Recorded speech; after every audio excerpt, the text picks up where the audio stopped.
योग दर्शन की 212वीं कक्षा। योग दर्शन का दूसरा साधनपाद हम लोग पढ़ रहे हैं और साधनपाद में 19वां सूत्र हमारा चल रहा है। 19वां सूत्र गुणों के पर्वों को लेकर है।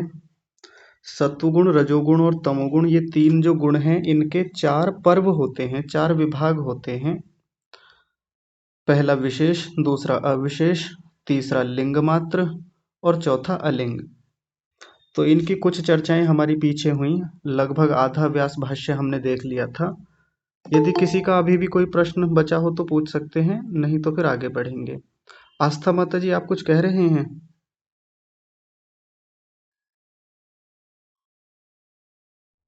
आस्था बंसल माता जी। नमस्ते।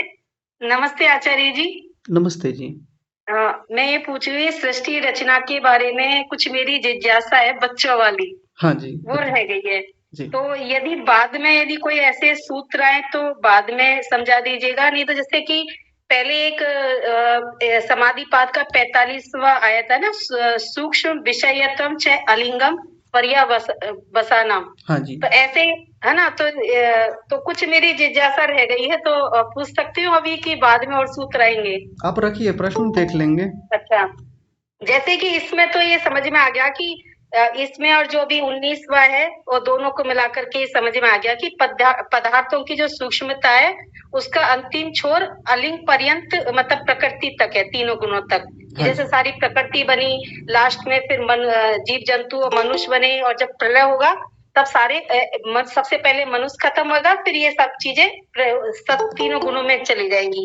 ये तो समझ में आ गया, लेकिन अब मेरे ये चीज है कि जब तीनों तत्व समान अवस्था में है तब उनको गति कैसे मिली? तो कोई तो कहता है कि बिग वैग थ्योरी, कोई कहता है कि ओम की रश्मि से तीनों गुण अलग अलग हो गए, और कोई जैसे जो पौराणिक भाई है वो कहते हैं कि कमल पे ब्रह्मा जी बैठे हुए थे क्षीर सागर में, और तब की आवाज आई, तब वो हुए। जी, एक तो मेरा ये है, इसका मुझे थोड़ा वो है समाधान।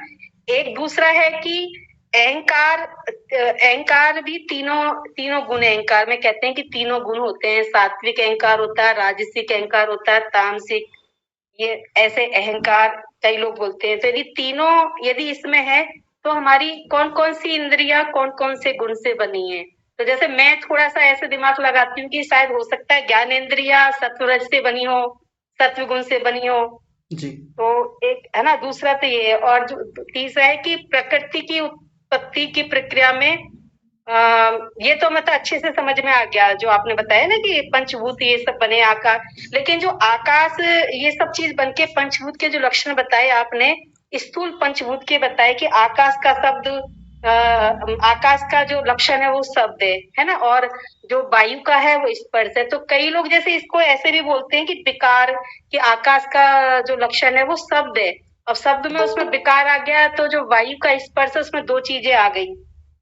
तो एक इसका है, इसका पूछना है कि ये सही है विकार बोलना या ये है? और जैसे कि वायु, मतलब यही सारी चीजें कि, और एक है ना, एक वेदों में ऋग्वेद का जो 10वां मंडल है उसका जो 90 सूक्त है उसमें जैसे बताते हैं ना कई लोग कि हमारी, ऐसे बोलते भी हैं कई लोग कि हमारे जो मन है वो चंद्रमा का रूप है, और जो आंख है वो सूर्य का है, मुख है वो अग्नि का है, प्राण है वो वायु का है। तो ये सारी चीजें योग योग दर्शन में आएंगी आगे, तो फिर आगे समझ लेंगे। यदि अभी इसी से संबंधित हो तो थोड़ी सी बच्चों वाली जिज्ञासा है मेरी। जी। कितने प्रश्न हाँ, हो गए माता जी? मेरे 4 हो गए। पता नहीं 4 हो गए कि 5-6 हो गए, मुझे खुद पता नहीं चला। तो देखिए, प्रश्न रखने की शैली होती है। पहले प्रश्न एक रखा जाए, उसका उत्तर ले लिया जाए, बाकियों को भी समझ में आए। अब एक साथ 5-6 प्रश्न रखे जाएंगे तो किसका पहले दिया जाए, वो क्रम भी ध्यान नहीं रहता सुनने वाले को। तो थोड़े थोड़ा, अभी अनजान हूँ ऐसे ही बोलने में, कोई तो बात नहीं, इसलिए। कोई बात नहीं, इसमें समय व्यर्थ होता है। मैं इसलिए पहले ही आपसे कई बार कह चुका हूँ सब लोगों से, प्रश्न को तैयार करके रखें, पहले से अच्छे से व्यवस्थित करके, और तब रखें धूमधाम से। तो देखिए, कुछ बातें तो अभी इसमें आएंगी भी, और आज एक संकेत और मिलेगा इसी व्यास भाष्य में कि अ, ये जो पंच महाभूत हैं, इनके बाद जो ये सारा संसार बनता है, ये जितनी बाहर से हमें पृथ्वी, अग्नि, जल, वायु, आकाश दिखते हैं, ये बनते कैसे हैं? तो इनकी प्रक्रिया तीसरे पाद में आएगी। तीसरे पाद के 13वें सूत्र में वो चर्चा विस्तार से की जाएगी। बहुत लंबा विषय वहां पर खोला जाएगा। जी। तो अभी तो केवल यहाँ विशेष अविशेष लिंग, लिंग मात्र और अलिंग की चर्चा है। और अच्छा। आपका जो पहला प्रश्न था कि परमात्मा ने ये कैसे किया, एक तरफ तो गति बिग बैंग, कैसे दी? हाँ जी, हाँ हाँ एक तो हाँ। बिग बैंग थ्योरी है और पौराणिकों में तो दुनिया भर की कहानियां चलती हैं। आपने तो दो तीन बताई हैं, सैकड़ों प्रकार की थ्योरीज पूरे संसार में चल रही हैं कि ऐसे हाँ, वो संसार बना। इस्लाम कुकू बोलता है। पता नहीं। हाँ जी। तो ऐसे बहुत सारे व्याख्याएं चलती हैं, अभी भी इन सब पर शोध चल रहे हैं, सब पर बातें चल रही हैं, लेकिन स्पष्ट किसी की है नहीं अभी भी। बिग बैंग थ्योरी जो है, उसको लेकर भी दो तीन पक्ष अलग अलग चलते हैं, वहाँ भी मतभेद हैं। अपने वाले लोग यानी अपने आर्य समाज वाले, वैदिक धर्म वाले, उनको खंडन करते रहते हैं और अपने वाले भी कुछ और चीजें बना रहे हैं। यहाँ भी मतभेद हैं, वैदिक धर्म में भी। तो अभी एक मत किसी भी चीज को लेकर है नहीं, बस मोटा मोटा इतना है कि परमात्मा निमित्त कारण है, बनाने वाला है। वो इन सब में गति देता है, चूंकि परमात्मा इन गुणों से सूक्ष्म है, सत्वगुण, रजोगुण, तमोगुण से सूक्ष्म है। वो इनके भीतर रह करके इनको तत्वांतर में परिवर्तित करता है, नया तत्व बनाता है, और पहला तत्व लिंग मात्र बनता है, महतत्व बनता है। इतने हमको ये सीधे सीधे स्पष्ट संकेत मिलते हैं, पर करता कैसे है उनमें, वो भीतर की सूक्ष्म प्रक्रिया क्या है, उसका स्पष्ट अभी तक मेरे देखने में तो कहीं नहीं आया कि परमात्मा बनाता कैसे है महतत्व को। ठीक है माता जी। ठीक है। अहंकार के जो 3 तत्व, ये और बता दीजिए यदि इसमें हो तो, कि अहंकार भी 3 तरह का होता है कि सात्विक, राजसिक, तामसिक। मतलब इसकी अहम वाली जो सत्ता होती है कि मैं हूँ, अस्तित्व, जो मैं का अस्तित्व है, जी एक सात्विक प्रवृत्ति का, एक राजसिक, एक तामसिक। जी ऐसा भी होता है क्या? हाँ, बता रहा हूँ। अभी तक मन को लेकर और बुद्धि को लेकर ही पीछे खोला गया है कि बुद्धि है या मन है या वो अंतःकरण को ले लें, वो सत्वगुण प्रधानता वाला है, उसमें रजोगुण भी है और तमोगुण भी है। लेकिन रजोगुण और तमोगुण न्यून है, कम मात्रा में है। अहंकार को लेकर के अभी तक तो कोई संकेत दिखने में नहीं आया कि अहंकार जो होता है वो सत्वगुण प्रधानता वाला होता है या रजोगुण या तमोगुण प्रधानता वाला होता है। पर हाँ, मोटा मोटा ऐसे मान के चल सकते हैं, जैसा लक्षणों से दिखता है कि अहंकार भी सत्वगुण प्रधानता वाला ही है, क्योंकि बोध कराता है। बोध कराने से, क्योंकि मैं हूँ, मैं कर पा रहा हूँ, मैं मनुष्य हूँ, मैं आचार्य हूँ, मैं अध्यापक हूँ, मैं शिष्य हूँ, ये होने का जो भाव हमको हमेशा बना रहता है, प्रकाश होता रहता है, बोध होता रहता है, ये इसी अहंकार के कारण से होता है। अब ये अहंकार निरंतर बोध करा रहा है, निरंतर इसके कारण से ये अनुभूति बनी हुई है, तो ये सत्वगुण के कारण से है, ऐसा हम अनुमान से समझ सकते हैं। बाकी स्पष्ट कथन है नहीं माता जी इसके बारे में। ठीक है, धन्यवाद आचार्य जी। हाँ जी, ठीक है। विनीता माता जी कुछ कह रहे हैं आप? जी आचार्य जी, प्रणाम। प्रणाम जी।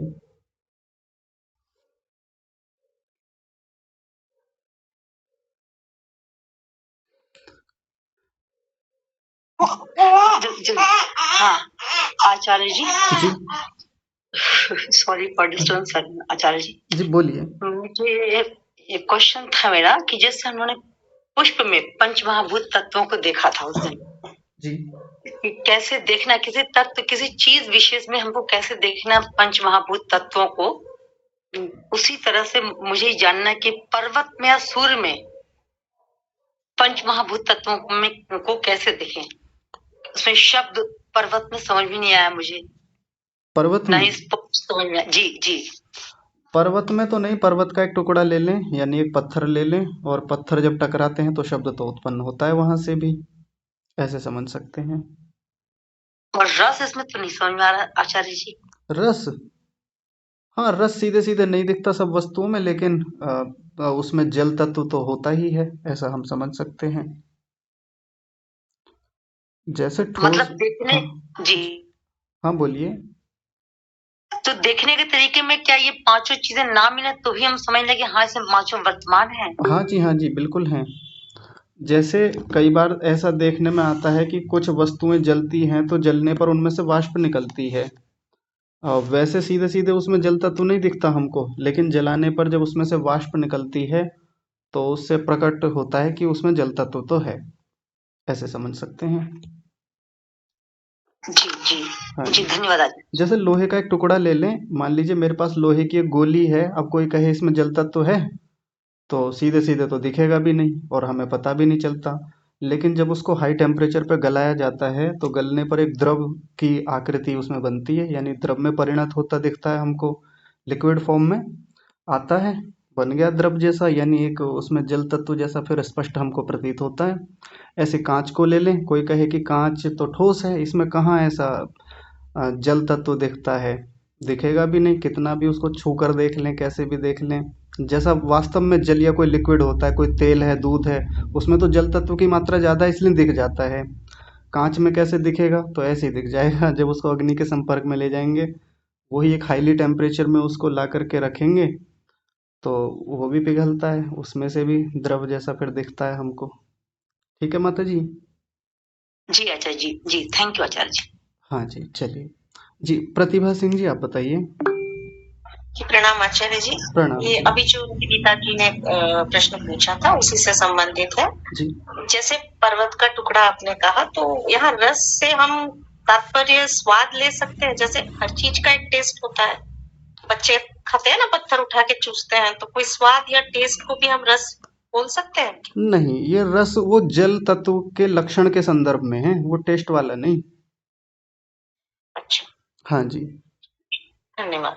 जी, ठीक है। चलिए अब आगे बढ़ते हैं। तो हमारी जो पिछली चर्चा हुई थी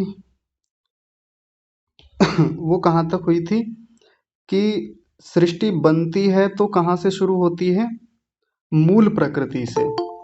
मूल प्रकृति से चीजें ऊपर बनना शुरू होती हैं, महतत्व अहंकार, और अहंकार से ऊपर ये देख लीजिए 10 इंद्रियां एक मन, इधर पंच तन्मात्रा, और फिर पंच तन्मात्राओं से पंच महाभूत बनते हैं। इनसे फिर बाकी संसार बनता है जिसकी चर्चा आगे होगी।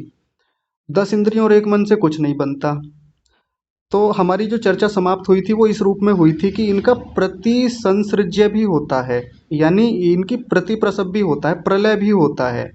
प्रलय होने का मतलब ये वापस अपने कारण रूप में लौटती हैं सब चीजें। तो एक बार वो देख लीजिए, मोटी मोटी चर्चा वहां रखी थी दो चीजों के बारे में, लेकिन इसको सबके साथ घटा सकते हैं। ये पंच महाभूत जो हैं ये वापस अपने कारण रूप में यानी पंच तन्मात्राओं में लौटते हैं, उसी में जाकर के उपस्थित होते हैं और फिर प्रलय को प्राप्त होते हैं, यानी अपने कारण रूप में विलीन हो जाते हैं। फिर ये सारी पंच तन्मात्राएं और 10 इंद्रियां और एक मन, ये भी अपने कारण रूप में यानी अहंकार में लौटते हैं, वहां पहुंचते हैं और इसमें जाकर के विलीन हो जाते हैं, यानी समाप्त हो जाते हैं एक प्रकार से।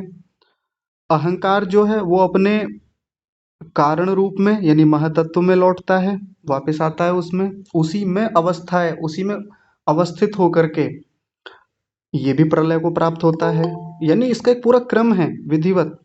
और वैसे ही महतत्व जैसे बना था वैसे ही वापस लौटेगा, उसी में चला जाएगा, उसी में जाकर के मिल जाएगा। जो सत्वगुण रजोगुण तमोगुण के मूल कण थे जो बिखरे पड़े हुए थे, बिल्कुल उसी तरह से जाकर के उनमें प्रविलीन हो जाएगा, विलीन हो जाएगा या प्रलय को प्राप्त हो जाएगा। ये प्रक्रिया हमने अंतिम पाठ तक देखी थी। अब आगे देखते हैं, आइए कुछ और बातें खोल रहे हैं, हमारी जानकारी के लिए हैं ये बातें। तो देखिए पहली पंक्ति क्या है, अलिंग अवस्थायाम न पुरुषार्थो हेतु। अलिंग अवस्था के बारे में कह रहे हैं। अलिंग अवस्था क्या है? वही मूल प्रकृति, रॉ मेटीरियल फॉर्म जो है। अलिंग अवस्थायाम यानी अलिंग अवस्था में न पुरुषार्थो हेतु, उसमें पुरुषार्थता हेतु नहीं होता, उसमें पुरुषार्थता कारण नहीं है। बात थोड़ी जटिल लग रही होगी, है ना, समझ में भी नहीं आई होगी कि ये बात क्या बोल दी।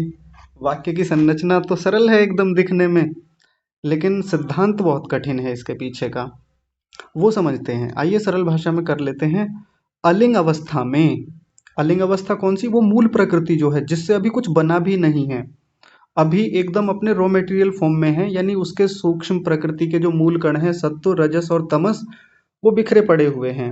उसमें पुरुषार्थता, पुरुषार्थ होता क्या है, जो भी पीछे पुरुषार्थ देख के आए हैं, भोग और अपवर्ग, पुरुष के प्रयोजन, पुरुष यानी आत्मा का प्रयोजन, वो हेतु नहीं होते, वो कारण नहीं होते। इसका क्या मतलब हुआ, यानी मूल प्रकृति जो है वो पुरुष के लिए है ही नहीं।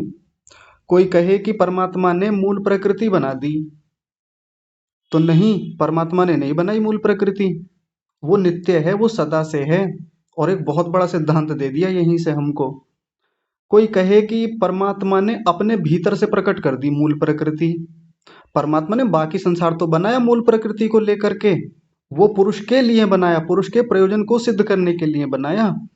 लेकिन वो जो अलिंग अवस्था है, वो जो मूल प्रकृति है, बहुत ध्यान से समझेंगे, वो पुरुष के प्रयोजन के लिए है ही नहीं, पुरुष का प्रयोजन उसमें कारण बनता ही नहीं है कभी भी, है ना। यानी प्रकृति की नित्यता को बता रहे हैं, प्रकृति की नित्यता को सिद्ध कर रहे हैं कि प्रकृति नित्य है, बनी हुई नहीं है वो वाली। कभी कोई सोचे कि कहीं से बन गई, उसका भी कोई आरंभ होगा, उसकी भी उत्पत्ति हुई होगी, उसको भी बनाया होगा। जैसे परमात्मा नित्य है, परमात्मा का कोई उपादान कारण नहीं है, परमात्मा को किसी ने नहीं बनाया, ऐसे ही ये जो मूल प्रकृति है, अलिंग अवस्था है, कोई ये ना सोच ले कि इसके पीछे भी कोई उपादान कारण होगा, उससे बनकर ये आई होगी और ये पुरुष के लिए बना दी, ना, पुरुष का प्रयोजन इसमें कारण है ही नहीं, ये बता रहे हैं। और आगे देखिए, इसी बात को थोड़ा सा और विस्तार दिया, कह रहे हैं न अलिंग अवस्थायाम आदौ पुरुषार्थता कारणम भवति इति। न अलिंग अवस्थायाम, तो अलिंग अवस्थायाम, ये फिर से वही शब्द आ गया, इसमें एक शब्द और जोड़ दिया इस बार, आदौ। आदौ माने आरंभ होने में, जो बात मैं बता रहा था बस उसी बात को अब आगे खोला है विस्तार से। यानी अलिंग अवस्था के आरंभ होने में, बनने में, वो बनती नहीं है लेकिन फिर भी एक प्रकार से ये कह रहे हैं कि अलिंग अवस्था के यानी मूल प्रकृति के आदि होने में, बनने में, उसके प्रारंभ होने में पुरुषार्थता कारणम न भवति इति, न को यहाँ ले आएंगे भवति के पहले, ये न शुरू में लिखा हुआ था ना, उसको यहाँ ले आएंगे। यानी अलिंग अवस्था के बनने में, इसके होने में, इसके आरंभ में, इसकी उत्पत्ति में पुरुषार्थता कारण होती ही नहीं। पुरुष का प्रयोजन है ही नहीं उस मूल प्रकृति से, पुरुष के लिए वो मूल प्रकृति है ही नहीं, तो उसका आरंभ भी नहीं होता। यहाँ से ये बात सिद्ध हो जाएगी। और आगे देखिए, बस अब अपने सिद्धांत की पुष्टि करके बिल्कुल स्पष्ट कथन, यानी क्लियर कट स्टेटमेंट, जिसको हम बोलते हैं ना क्लियर कट स्टेटमेंट, सीधा एकदम बोल दिया, न तस्याह पुरुषार्थता कारणम भवति इति।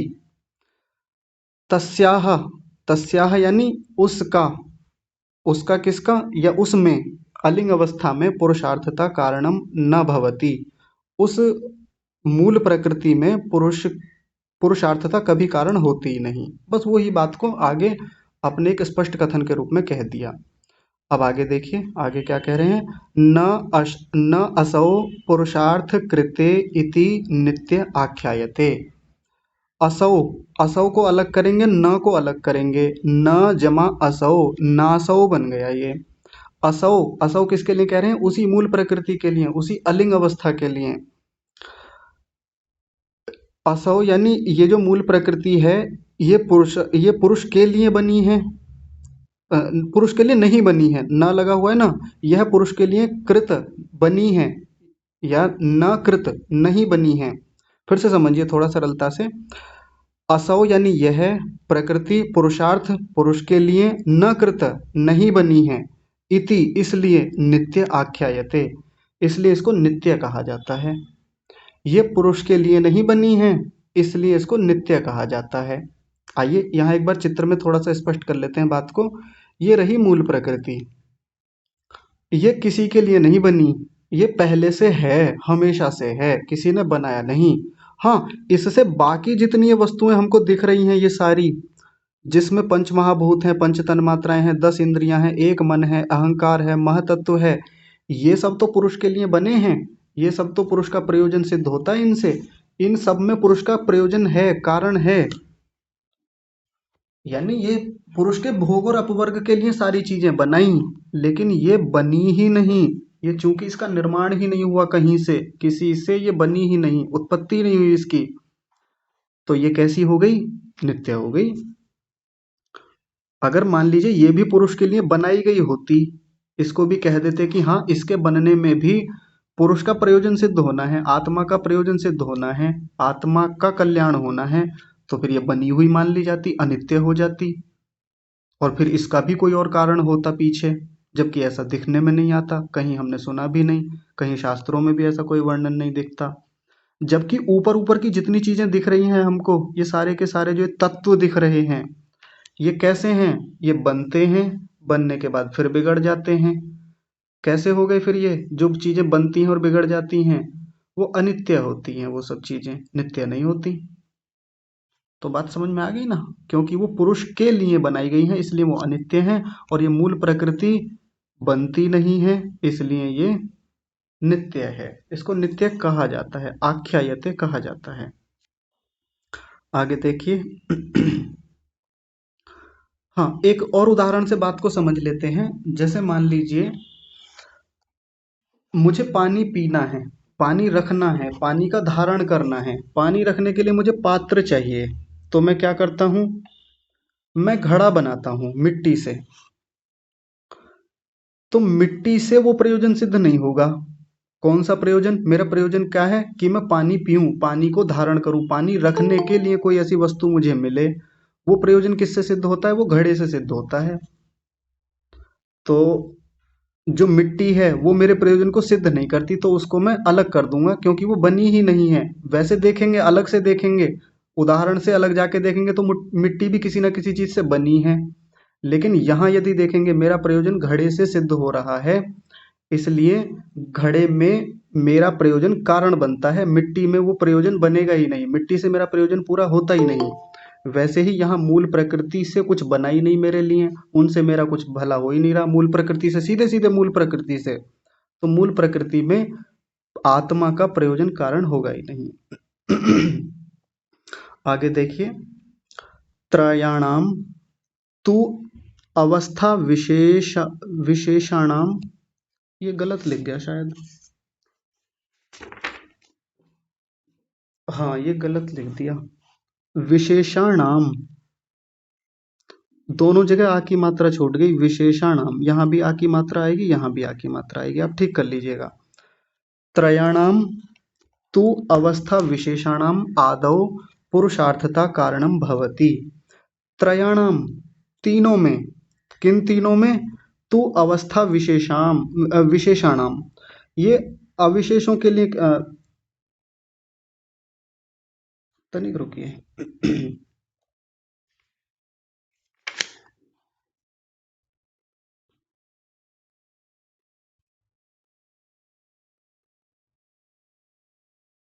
हाँ ठीक है, अभी ठीक है। अवस्था विशेषाणाम है ये।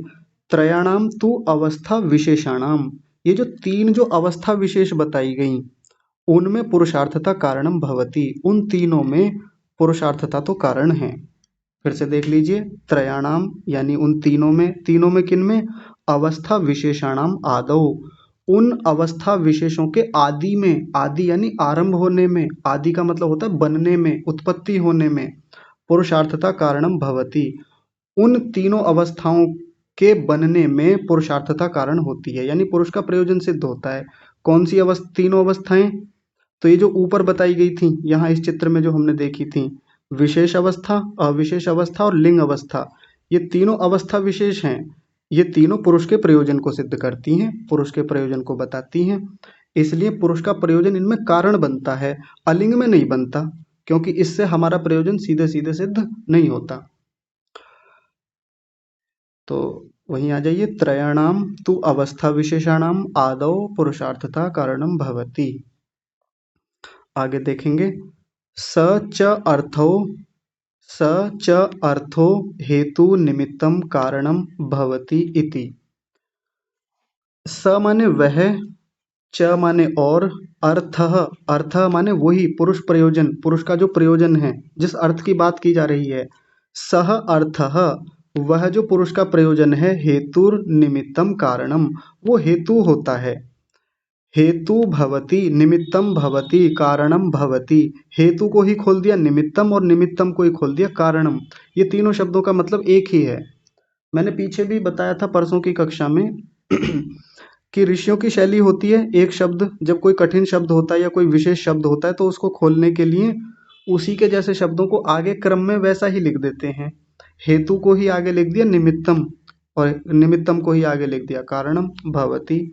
यानी पुरुष के प्रयोजन में हेतु कारण हो, ये जो पुरुष का प्रयोजन जो है वो कारण होता है, पुरुष का प्रयोजन ही कारण होता है। आगे कह रहे हैं इति अनित्य आख्यायते।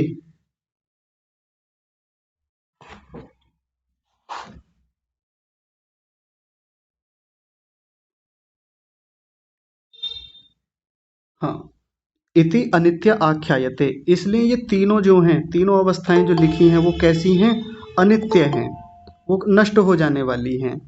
इससे पहले जो मूल प्रकृति की बात की वो कैसी है, नित्य है, क्योंकि उसमें पुरुषार्थता कारण नहीं होती। और यहाँ पुरुषार्थता कारण है इन तीनों में, ये जो तीन अवस्थाएं बताई, लिंग अवस्था, अविशेष और विशेष, इनमें पुरुष का प्रयोजन सिद्ध होता है, कारण है। इसलिए ये तीनों कैसी हैं, अनित्य आख्यायते, इसलिए इन तीनों को अनित्य कहा जाता है। आइए एक बार फिर से यहाँ देख लेते हैं ध्यान से। इन तीनों में तो पुरुष का प्रयोजन सिद्ध होता है, पुरुष का प्रयोजन होता है, कारण होता है, निमित्त के रूप में रहता है। इसलिए ये कैसी हैं, अनित्य होती हैं, ये चीजें बनती रहती हैं और समाप्त होती रहती हैं। लेकिन नीचे वाली जो है अलिंग, इसमें पुरुष का प्रयोजन सिद्ध नहीं होता, तो ये कैसी है, नित्य है। तो अभी तक दो बातें हुई हैं हमारी, नित्य और अनित्य के बारे में बताया है। आगे देखेंगे, गुणाः तु सर्वधर्मानुपातिनो न प्रति अस्तमयन्ते न उपजायन्ते। गुणाः तु, ये जो गुण हैं, कौन से गुण, सत्वगुण, रजोगुण और तमोगुण, इन तीनों की बात की गई है। गुणाः तु, ये जो गुण हैं, सर्वधर्मानुपातिनो, सभी धर्मों में उपस्थित रहते हैं, सभी धर्मों में पीछे पीछे चलते रहते हैं। ये सभी धर्मों में मतलब ये जो सारी चीजें बता रखी हैं, चाहे वो लिंग मात्र हो, चाहे पंच तन मात्राएं, एक अहंकार, पांच ज्ञानेंद्रियां, पांच कर्मेंद्रियां, एक मन, पांच स्थूलभूत, या इससे बना हुआ बाकी सारा संसार जो हमको दिख रहा है बाहर से, इन सभी धर्मों में ये तीनों गुण, सत्वगुण, रजोगुण और तमोगुण अनुपाती रहते हैं, उपस्थित रहते हैं, बने रहते हैं। कैसे कैसे बने रहते हैं, तो हम देखते भी हैं। जैसे जल है, जल को हम कैसा मानते हैं, जल के बारे में ऐसा कह दिया जाता है कि वो चंचल है, चलने वाला है, या वायु के बारे में भी कह देते हैं कि वायु चंचल है, चलने वाली है, तो उसको रजोगुण प्रधान माना जाता है, रजोगुण है उसमें। अब चूंकि वायु भी प्रकट रूप में होती है, यानी महसूस होती है, हम उसको, उसका अनुभव कर सकते हैं, जल का भी अनुभव कर सकते हैं, अग्नि का भी अनुभव कर सकते हैं, तो सत्वगुण भी है उसमें। और तमोगुण भी होता है, चूंकि इन सब वस्तुओं में स्थिरता भी है, अपना एक जड़ता वाला गुण भी है उनमें, वो किसके कारण से है, तमोगुण के कारण से। तो ये सत्वगुण, रजोगुण, तमोगुण इन सब में उपस्थित हैं, महतत्व में भी ये तीनों गुण हैं, तन पांच तन्मात्राओं में, शब्द स्पर्श रूप रस गंध में भी ये उपस्थित हैं, एक अहंकार में भी ये तीनों गुण उपस्थित हैं, पांचों ज्ञानेंद्रियों में भी हैं, पांच कर्मेंद्रियों में भी हैं, एक मन में भी है, स्थूलभूत में भी है, और ये बाहर के भौतिक संसार में भी ये तीनों गुण, तीनों तत्व, सत्वगुण, रजोगुण, तमोगुण विद्यमानता के रूप में है। मजे की बात देखिए, सारा संसार बनता इन्हीं से है, इसी से ये तत्व बना, इससे ऊपर के तत्व बने और इनसे ऊपर ऊपर के तत्व बने, लेकिन इन सब में सत्वगुण, रजोगुण, तमोगुण की विद्यमानता हमेशा रहती है। जब तक ये वस्तुएं रहती हैं तब तक ये सत्व, रज और तम ये बने रहते हैं। इन्हीं के कारण तो संसार की चीजें हमें प्रकट हो रही हैं, उनमें गतिशीलता दिखती है, उनमें जड़ता दिखती है, इन्हीं तीनों गुणों के कारण। और आगे देखिए, आगे कह रहे हैं न प्रत्यस्तमयन्ते न उपजायन्ते। तो पहला शब्द है प्रत्यस्तमयन्ते, यानी ये तीनों गुण जो हैं सभी धर्मों में उपस्थित तो रहते हैं, लेकिन नष्ट नहीं होते, अस्त नहीं होते। प्रति अस्त तमयन्ते, ये प्रति अस्त तमयन्ते का मतलब है नष्ट होना। ये तीनों गुण भले ही सब में रहते हैं, लेकिन नष्ट नहीं होते, न उपजायन्ते, और न ये कभी उत्पन्न होते हैं। यानी मूल प्रकृति की सत्व, रज और तम की नित्यता को बता रहे हैं, एक बार फिर से उसको विशेष खोला जा रहा है। सूक्ष्मता में जाकर के बताया जा रहा है। ये बात बताने के पीछे का प्रयोजन क्या है? देखिए, ये बात बताने के पीछे का प्रयोजन ये है, अभी जब आज कक्षा शुरू हुई तो मैंने क्या बताया कि इन सब वस्तुओं का जैसे जैसे ऊपर की ओर निर्माण होता है, उत्पत्ति होती है, कारण से कार्य की उत्पत्ति होती है, तो कोई ये ना सोच ले कि ये सत्वगुण रजोगुण तमोगुण की भी उत्पत्ति हो रही है, इनके साथ साथ नया सत्व बन रहा है, नया रजोगुण कहीं से बन रहा है, नया तमोगुण बन रहा है। ये उल्टी प्रक्रिया लेकर के आए कि इनसे ये पदार्थ अपने अपने कारण में आकर के विलीन होते रहते हैं। ये और नीचे आएगा, ये इसमें विलीन होगा, ये नीचे आएगा, ये इसमें विलीन होगा, ये भी इसमें आकर के विलीन होगा, और अंततः ये सब आकर के अपने मूल रूप में जाकर के विलीन हो जाएंगे, अलिंग में जाकर के विलीन हो जाएंगे। तो कोई ये ना सोच ले कि ऐसा लौटते समय, यानी अपनी प्रलय में लौटते समय, प्रविलीन होते समय सत्वगुण रजोगुण तमोगुण नष्ट हो जाएंगे। नष्ट नहीं होते, यही इसकी विशेषता है। प्रकृति को हम क्या मानते हैं? परिणामी मानते हैं, कि परिणमन होता है, इसमें बदलाव आता है, हम सामान्य रूप से समझते हैं। जब ये बनने की प्रोसेस में ऊपर जाती है तो कोई ये ना सोचे कि नया रजोगुण बन रहा है, नया सत्वगुण बन रहा है, या नया तमोगुण कहीं से उत्पन्न हो रहा है। वो नहीं हो रहा, वो तो बस परिणमित हो रहा है, वो उसमें केवल बदलाव आ रहा है। और बस उसके बदलाव होने से परमात्मा उसमें कुछ ऐसा बदलाव करता है, परमात्मा उनका कुछ ऐसा अनुपात रखता है कि ये सारी चीजें बनती चली जाती हैं। जैसे माँ के गर्भ में शिशु बनता है और एक समय तक रहने के बाद, पराकाष्ठा को प्राप्त होने के बाद माँ के गर्भ से बाहर आ जाता है पूर्ण रूप से विकसित होकर के। वैसे ही ये सब चीजें जब भीतर बन रही हैं तो नया सत्व रजस तमस नहीं बनता, बस वो परिवर्तित होकर के ये सारे संसार को इतना बड़ा रूप देता है। और जब लौटता है वापस, प्रविलीन होता है, तो कोई ये ना समझ ले कि जब प्रलय हो रहा है तो सत्वगुण समाप्त हो रहा है, अब खत्म होता जा रहा है, नष्ट हो रहा है, रजोगुण भी नष्ट हो रहा है, अब तमोगुण भी नष्ट हो रहा है, और मूल प्रकृति भी अब नष्ट हो रही है, समाप्त हो रही है। और परमात्मा जब आगे कोई नई सृष्टि बनाएगा तो फिर से नया रजोगुण सत्वगुण तमोगुण बनाएगा, सत्वरजस तमस नए बनाएगा। नहीं, परमात्मा बनाता ही नहीं, परमात्मा बना भी नहीं पाएगा। और कोई ये ना समझ ले कि परमात्मा मूल प्रकृति को नहीं बना सकता तो परमात्मा फिर सर्वशक्तिमान कैसे हुआ। परमात्मा की सर्वशक्तिमानता दूसरे सेंस में है, वो है सर्वशक्तिमान, लेकिन परमात्मा मूल प्रकृति को नहीं बनाता। ये बस इसी बात को समझाना चाह रहे हैं हमको। देख लीजिए एक बार फिर से। गुणाः तु सर्वधर्मानुपातिनो न प्रत्यस्तमयन्ते न उपजायन्ते। ये सारे गुण सब धर्मों में उपस्थित तो रहते हैं, सब जगह रहते हैं, हमारे शरीर में भी उपस्थित हैं, मन में भी, इंद्रियों में भी, जड़ वस्तुओं में भी, सब जगह उपस्थित हैं, उनमें अनुपाती हैं, उनके पीछे पीछे बने रहते हैं हमेशा। लेकिन ना तो ये नष्ट होते हैं और ना इनका जन्म होता है, ना इनकी उत्पत्ति होती है, यानी नित्य हैं ये। आगे देखें, व्यक्ति भी रेव अतीत अनागत व्यय व्यय आगम आगमवती भी, इसको यहाँ रेफ भी बना हुआ है, आगमवती भीर गुणान्वयनी भी उपजनान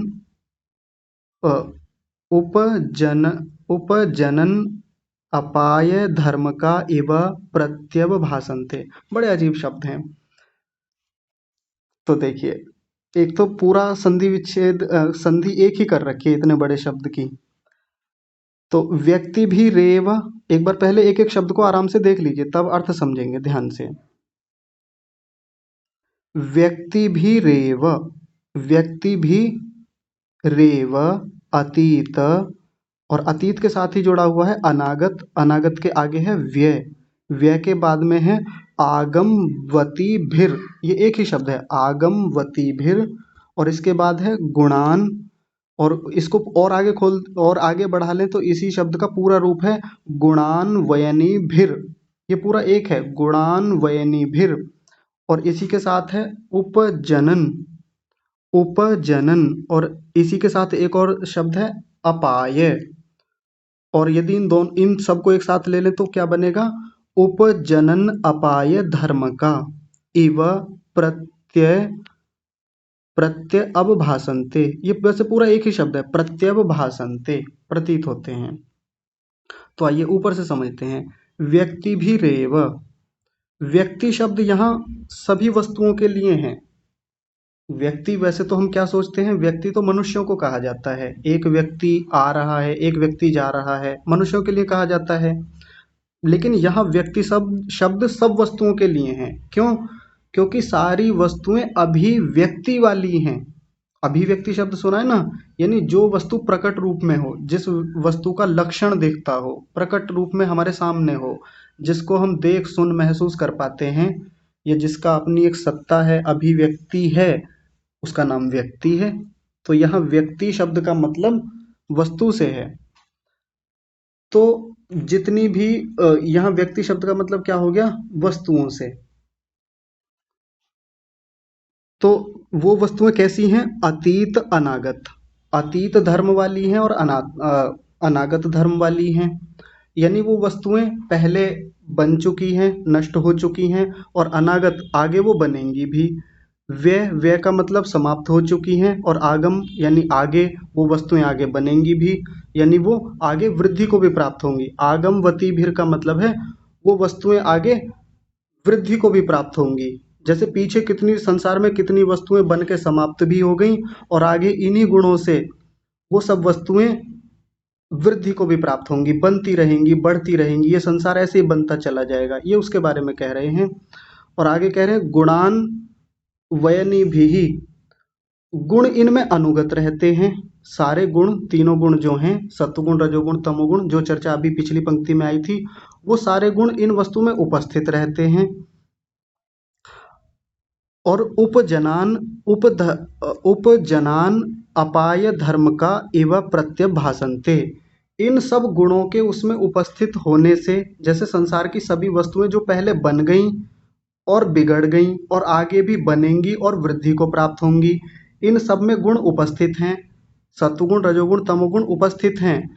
लेकिन उनमें उपस्थित रहते हुए भी उपजनन, उपजनन का मतलब होते हैं उत्पन्न होना, प्रकट होना, और अपाय का मतलब होता है नष्ट होना। तो उपजनन एक धर्म हो गया और एक अपाय नाम का धर्म हो गया। तो एव प्रत्यभासन्ते, तो ऐसा प्रतीत होता है, एव माने जैसे, और प्रत्यभासन्ते का मतलब प्रतीत होता है, ऐसा भासित होता है कि ये तीनों गुण जो हैं, सत्वगुण रजोगुण तमोगुण, इन वस्तुओं के बनने के साथ तो बन रहे हैं, और इन वस्तुओं के नष्ट होने के साथ नष्ट हो रहे हैं। ऐसा प्रतीत होता है, ऐसा आभासित होता है। जो भी मैं पीछे चित्र को दिखा करके आपको समझाने का प्रयास कर रहा था कि ये वस्तुएं जितनी जितनी अतीत वाली वस्तुएं हैं जो पीछे बनी, और साथ में व्यय जो नष्ट हो गई, और अनागत जो वस्तुएं आगे बनेंगी, इन्हीं सत्वगुण रजोगुण तमोगुण से बनेंगी, और आगमवती भीर जो आगे वृद्धि को भी प्राप्त होंगी। एक एक वस्तु से दूसरी वस्तु बनती रहती है, ये बनेंगी भी। गुणान वयनी भीर, उनमें गुण अनुगत भी रहते हैं, गुण उनमें सब में उपस्थित हैं, जो भी पिछली पंक्ति में देखा। लेकिन इतना होते हुए भी उपजनन, ऐसा लगता है कि जैसे सत्वगुण रजोगुण तमोगुण का उत्पन्न हो रहा है, यानी उनमें सत्वगुण रजोगुण तमोगुण नए सिरे से बन रहा है। यानी महतत्व से लेकर के और ये पंच महाभूत तक जितनी चीजें बन रही हैं, अभिव्यक्ति को प्राप्त हो रही हैं, ऐसा लगता है कि सत्वगुण इन्हीं के साथ साथ बन रहा है, रजोगुण इन्हीं के साथ साथ नया बन रहा है, तमोगुण बन रहा है। और अपाय धर्म का, और जब ये वापस लौटती हैं, यानी जब ये नष्ट होती हैं, प्रलय को प्राप्त होती हैं, तो फिर ऐसा भासित होता है, ऐसा हमको प्रतीत होता है कि ये सत्वगुण रजोगुण तमोगुण नष्ट हो रहे हैं। उसी बात को थोड़ा विस्तार करके बताया जो पीछे रखी थी अभी। थोड़ी कठिन पंक्ति है, आप एक बार एक एक शब्द को जब अलग करके देखेंगे तो ये समझ में आएगी। मैं इसका संधि विच्छेद और एक एक शब्द का अर्थ अलग से भेज दूंगा व्हाट्सएप पर, आप देख लीजिएगा। और उसके लिए अब एक उदाहरण समझा रहे हैं, एक मोटा मोटा उदाहरण है। आप उदाहरण को बिल्कुल यथावत मत देखिएगा। कई बार होता यह है कि हम उदाहरण के हर हिस्से को सिद्धांत पर घटाने लगते हैं, तो ऐसे नहीं घटता। तो ध्यान से उदाहरण को देखिएगा। यथा देवदत्तो दरिद्राति, देवदत्त नाम का कोई व्यक्ति है, तो उसके लिए कह रहे हैं दरिद्राति, दरिद्र हो रहा है। देवदत्त नाम का व्यक्ति गरीब होता जा रहा है। गरीब क्यों हो रहा है, अकस्मात क्यों क्यों हो रहा है, तो उसको बता रहे हैं यतः अस्य, क्योंकि अस्य माने इसकी, म्रियन्ते माने मर रही हैं, गाव माने गाय, इसकी गायें मर रही हैं। उसने गाय पाल रखी होंगी बहुत सारी, वो गाय मर रही हैं, नष्ट हो रही हैं, या गाय उसके पास से चली गई। और जब किसी के पास से गायें जाती हैं, गाय तो यहाँ एक संकेत मात्र है, कोई भी उसके साथ कुछ और चीज लगा ले। किसी व्यक्ति के पास गाड़ियां हैं, किसी के पास मान लीजिए आभूषण है खूब सारे, तो जब वो जाते हैं, पास से हटते हैं, तो क्या होता है, व्यक्ति गरीब होता है, दरिद्र होता चला जाता है। इति गवाम एव मरण मरणात् अस्य दरिद्रता न, हाँ दरिद्रता। तो अ, तनिक रुकिए, यत पीछे से देखिए एक बार फिर से, पूरे वाक्य की संरचना को एक बार फिर से समझते हैं। यतः क्योंकि अस्य म्रियन्ते गाव इति, क्योंकि इसकी गायें मर रही हैं, इसलिए ये दरिद्र हो रहा है। तो गवामेव मरणात् अस्य दरिद्रता, गायों के मरने से ही इसकी दरिद्रता है। गायें मर रही हैं या इसके पास से वस्तुएं जा रही हैं, तो इसकी दरिद्रता कही जा रही है। न स्वरूप हानात इति, इसके स्वरूप की हानि तो कुछ भी नहीं हो रही है। गायें मरी, इसके पास से जो वस्तुएं थी, गाड़ी थी, घोड़े थे, वो सब चले गए या मर गए, समाप्त हो गए, तो इससे इसके स्वरूप की क्या हानि हुई? इसके स्वरूप तो कुछ भी नहीं बिगड़ा, वैसा का वैसा ही है, बस गायें मर रही थी। जब कोई व्यक्ति गरीब होता है, हम और आप भी अपना उदाहरण लेकर के देखें, हमारे पास से कुछ जा रहा है तो हम, हमारा अपना कुछ थोड़ी जा रहा है, हमारा अपना जो स्वरूप है, हम थोड़ी नष्ट हो रहे हैं। जैसे अविद्या के प्रसंग में भी पीछे चर्चा आई थी कि जब हमारा कोई मरता है, हमारे पास से कोई जाता है, तो हमारा अपना स्वरूप थोड़ी समाप्त होता है, हमारे अपने भीतर कोई परिवर्तन थोड़ी आता है, हम तो वैसे ही हैं। वैसे ही गायें मर रही हैं इस देवदत्त की, लेकिन देवदत्त के स्वरूप में तो कोई परिवर्तन नहीं आ रहा, देवदत्त तो वैसा का वैसा ही है। लेकिन मोटे मोटे कथन में हम क्या कह देते हैं, देवदत्त की गाय मर रही है, देवदत्त की दरिद्रता बढ़ रही है, जबकि देवदत्त का कुछ नहीं जा रहा है। ये उदाहरण क्यों दिया? ये उदाहरण इसीलिए दिया कि ये जितना कार्य रूप जगत है, ये जो ऊपर ये जो तीन अवस्थाएं बताई, लिंग मात्र, अविशेष और विशेष, ये बनती रहती हैं चीजें, बिगड़ती रहती हैं, इनमें परिवर्तन आते रहते हैं, परिणमन होता रहता है। लेकिन अलिंग पे कोई परिवर्तन नहीं आता, अलिंग वैसा का वैसा ही है। अलिंग यानी सत्व, रजस और तमस, जो मूल स्वरूप है उसका, उसमें कोई परिवर्तन नहीं आता, वो वैसा ही है, देवदत्त की तरह, जैसा देवदत्त है। ये उदाहरण से यहाँ इस बात को पुष्ट करना चाह रहे हैं। और ये उदाहरण दे करके इसलिए कहा क्योंकि गायें मरी तो मरी, चीजें गई तो गई, व्यक्ति तो वैसा ही है, व्यक्ति में परिवर्तन थोड़ी आया। तो कोई ये ना समझ ले कि गाय चली गई तो देवदत्त भी गया। ऐसा कई बार मान लिया जाता है ना कि जैसे घर में किसी की मृत्यु हुई, तो व्यक्ति इतना शोक से पीड़ित होता है, वो सोच लेता है अब कुछ बचा नहीं जीवन में, अब मैं, मेरे जीने का क्या प्रयोजन, मैं ही मर गया, जैसे ऐसा प्रतीत होता है व्यक्ति को, अनात्म में आत्म की भावना करता है। वैसे गायें चली गई तो जो अविद्या से युक्त व्यक्ति है, वो तो यही कहेगा ना, देवदत्त तो बर्बाद हो गया, देवदत्त तो खत्म ही जैसा ही हो गया, ऐसा कह देते हैं ना कई बार। उसकी तो सारी गायें मर गई, या उसकी तो सारी संपत्ति लुट गई, उसका तो घर जल गया, तो देवदत्त भी गया, अब तो क्या ही बचा। लेकिन देवदत्त के स्वरूप पे थोड़ी थोड़ा फर्क पड़ा, देवदत्त तो वैसा का वैसा ही है, चीजें गई हैं, चीजें नष्ट हुई हैं। वैसे ही चीजें बनती रहती हैं, बिगड़ती रहती हैं, एक रूप से दूसरे रूप में संसार परिवर्तित होता रहता है, लेकिन सत्व, रजस, तमस नहीं बदलते, उनका स्वरूप यथावत रहता है। और रोचक बात यह है कि सारे संसार के बनने में सत्वगुण, रजोगुण, तमोगुण बने रहते हैं, साथ साथ चलते रहते हैं, अनुगत रहते हैं, अनुपाती रहते हैं। चीजें बिगड़ती हैं, प्रलय रूप में आती हैं, तब भी अनुगत रहते हैं, साथ साथ आते हैं, लौटते हैं, लेकिन नष्ट नहीं होते। ये बात यहाँ समझाना चाह रहे हैं। तो आज का विषय हम इतना ही रखेंगे, इसमें बस एक पैराग्राफ और बचा है, इसको कल पूरा कर लेंगे। थोड़ी से कठिन वाक्य हैं इसमें, कठिन संरचनाएं हैं, आप आराम से विचार कीजिएगा इन सब विषयों पर। कोई बात समझ में ना आए तो पूछिएगा। आज की कक्षा को यहीं विराम देते हैं, सभी का बहुत धन्यवाद। आज की कक्षा को यहीं विराम, आप सभी को सादर प्रणाम। ओम।